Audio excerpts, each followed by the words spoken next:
So if I was just graduating right now, and I was thinking about interviewing at a few different companies, but I had my experience, here's what I would be doing. I would be looking at things like, as I walk down the halls, do I see people actually talking to each other, or is it like a ghost town?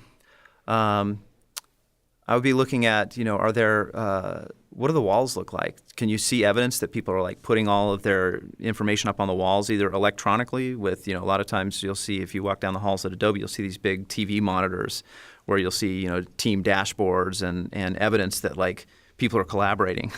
A lot of times you'll see that with paper as well. So you'll see, like task boards and stuff where people are gathered around and talking about it. And so as I have visited different offices and different companies, you can almost get a sense for the culture of the company just wandering around in the halls. You can see, are people clustered around talking to each other, and what are they talking about, right? Because you can see people clustered around the proverbial water cooler, and all they're doing is just complaining about the boss. That's one type of conversation. Or they might be clustered around the proverbial water cooler and having a really interesting conversation about how they're going to solve this problem. And so you can learn a lot from a culture just by kind of looking around as you walk around the company, I think.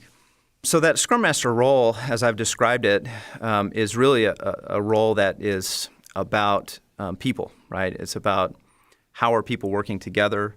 It kind of requires a certain level of emotional intelligence to be able to do that role well. It's typically somebody who really loves figuring out how to make things work better on a people scale, right? I always think of like developers love to figure out how to make things work better at the code level, and Scrum Masters love to figure out how to make people work better together. And so if I were hiring a Scrum Master, I would be looking for things like people that know how to have a conversation where their focus is on listening and learning, not advocating their point of view.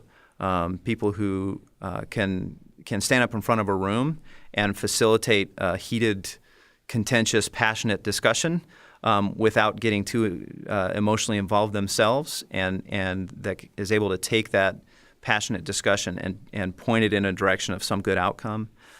Somebody who is interested in things like, what are interesting processes that might help us work better.